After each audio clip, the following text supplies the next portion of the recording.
Et je vous le disais en titre, le chairman du SIF, Nin John Frunji, est libre. Il a été libéré ce samedi après avoir passé quelques heures entre les mains de ses ravisseurs dans le nord-ouest. Il a été kidnappé alors qu'il se rendait à l'enterrement d'un militant, notamment l'honorable Mbanazem, député Kumbo, dans la région du sud-ouest, nord-ouest du Cameroun. Selon des sources, le chairman était à la tête d'une dizaine de véhicules lorsque les individus les ont interceptés. Un enlèvement qui survient après celui de la vice-présidente du Sénat, Emilia Kézé, cadre du SIF, donc, qui a été kidnappée hier non loin de la résidence de Nin John Frunji, alors qu'elle se rendait elle aussi aux obsèques de son camarade Mbanazem. De fausses informations ont circulé sur les réseaux sociaux annonçant sa libération, mais elle est toujours détenue par ses ravisseurs depuis hier. Et pour parler de la libération du chairman Nin John Frunji, je reçois sur ce plateau Jean-Robert Wafo, ministre du Shadow Cabinet du SIF, en charge de l'information et des médias. Bonsoir et merci d'être venu. Bonsoir Nadine Yambou, bonsoir tous les téléspectateurs d'Equinox. Alors, quelles sont les dernières nouvelles concernant la situation de Nin John Frunji? Où se trouve-t-il en ce moment? Actuellement, le chairman se trouve à Kumbo. Il a rejoint, n'est-ce pas, les camarades du parti qui sont allés enterrer l'honorable Banazem. Donc voilà, on peut dire que tout est bien. Bon voilà, il y a eu un dénouement heureux, acceptable, n'est-ce pas, à la fin. Le chairman est là, il a été libéré par ses ravisseurs.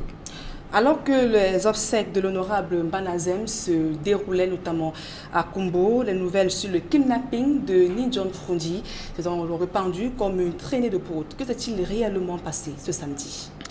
En fait, le cortège, bien évidemment, il y avait tout un convoi. Le convoi a choisi de passer par Ngoketunja, parce que nous avons également un responsable là-bas, l'honorable Yoyo, qui a été député de Ngoketunja. Donc, après Ngoketunja, on devait atteindre le Buis. Et voilà, à un certain nombre de kilomètres, il y avait des contrôles alternés. Quand on parle de contrôle alterné, il y avait les contrôles des hommes en tenue, donc des militaires. Il y avait également donc, les contrôles des gens en civil. Voilà, on n'avait pas de choix, parce que quand c'est comme ça, bien évidemment, il fallait se soumettre à tous ces contrôles. Alors voilà qu'un contrôle, n'est-ce pas, au niveau donc, de Kumbo, le convoi a été interpellé. Oui. Bien évidemment, ils ont fouillé les différents véhicules. Parce qu'à la tête de ce convoi, il y avait le véhicule de l'honorable Yoyo.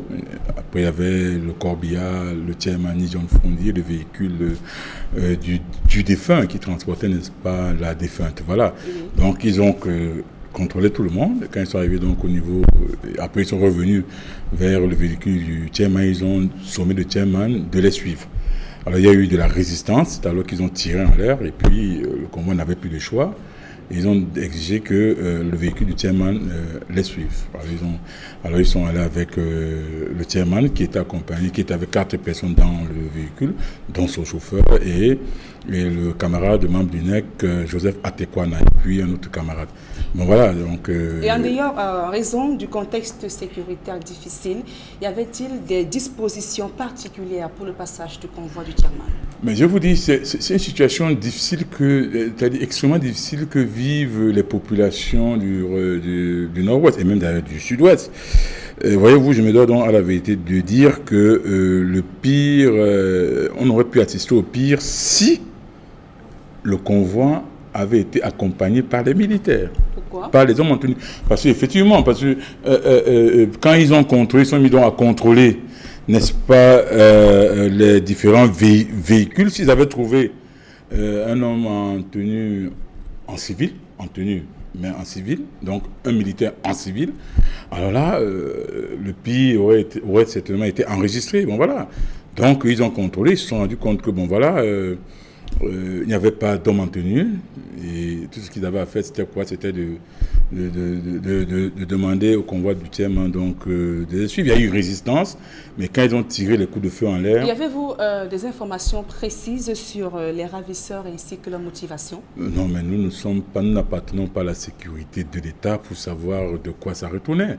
Bon voilà, de quoi ça retourne également. Bon voilà, c'est le chairman qui viendra peut-être élucider les circonstances précises de sa détention, je vais dire de sa prise en otage. Mais c'est le lieu ici pour moi de dire tout simplement une chose. C'est quoi? C'est que qu'est-ce qu'on attend depuis dans ce pays pour qu'il y ait un dialogue politique national inclusif sur la crise qui secoue les deux régions du Nord-Ouest et du Sud-Ouest.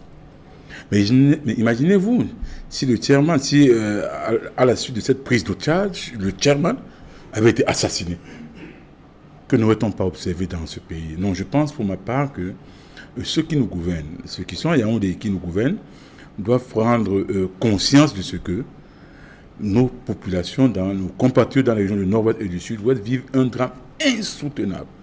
Parce que si j'ai un convoi, tout un convoi est attaqué. Combien de fois pour ceux qui marchent seuls?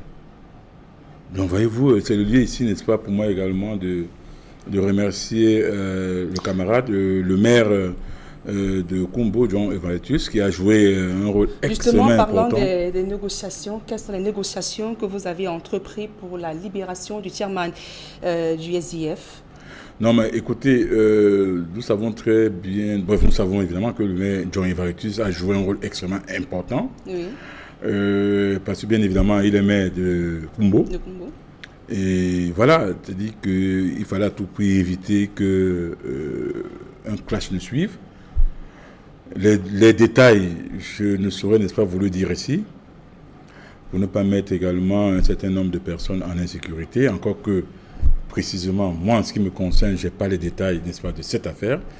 Mais ce qui a lieu de dire, c'est quoi? C'est que, vivement, qu'il y ait un dialogue national politique inclusif, n'est-ce pas, sur la crise qui secoue ces deux régions. Vous l'avez évoqué en début, mais que traduit pour les téléspectateurs, pour vous, ce kidnapping du chairman Nin John Frondi pour la toute première fois depuis le déclenchement de la crise anglophone il y a près de 3 ans déjà? C'est vrai que le kidnapping, c'est pour la première fois, mais n'oubliez pas que le chairman, la résidence du chairman a été attaquée au tout début de la crise en 2016.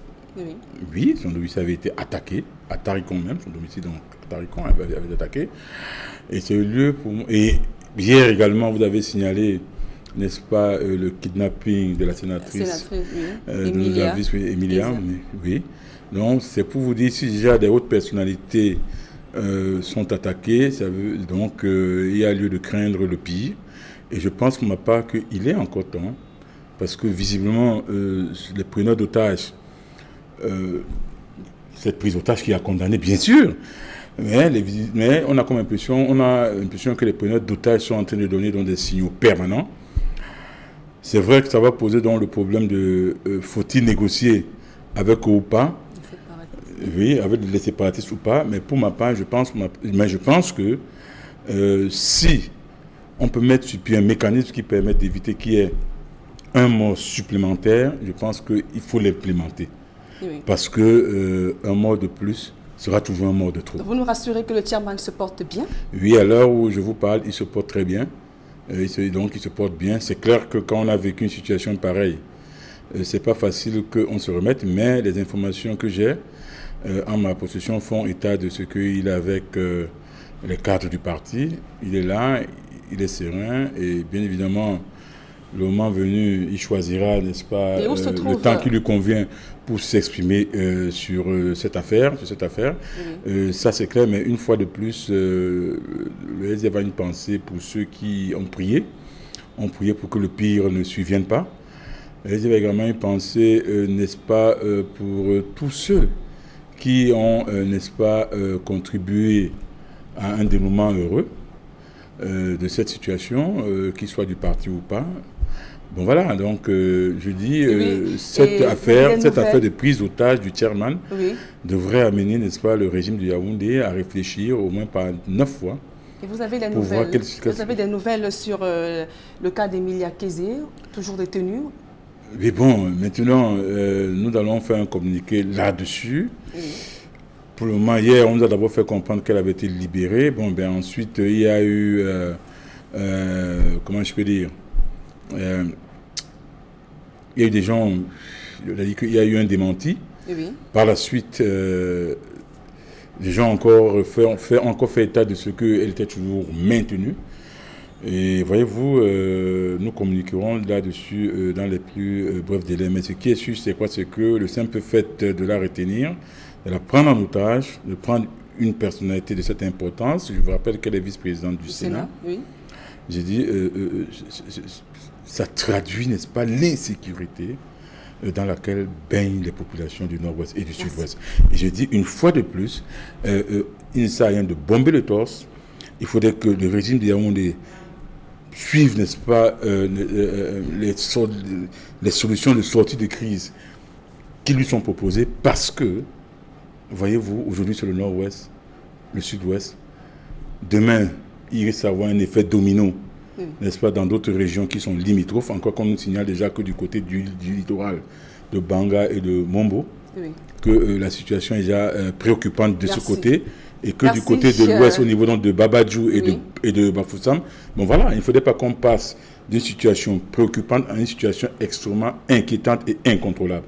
Donc vivement qu'il y ait un dialogue politique national inclusif, et ça sur cette crise anglophone, parce que sans ce dialogue politique national inclusif, le pire pourra venir, un pire dont nul n'a absolument besoin en ce moment sensible de la vie de notre pays. Merci Jean-Robert Wafo d'être venu ce samedi pour nous parler de la situation du chairman John Frondi. C'est nous qui vous remercions. Et je rappelle que vous êtes ministre du Shadow Cabinet du SIF en charge de l'information et des médias.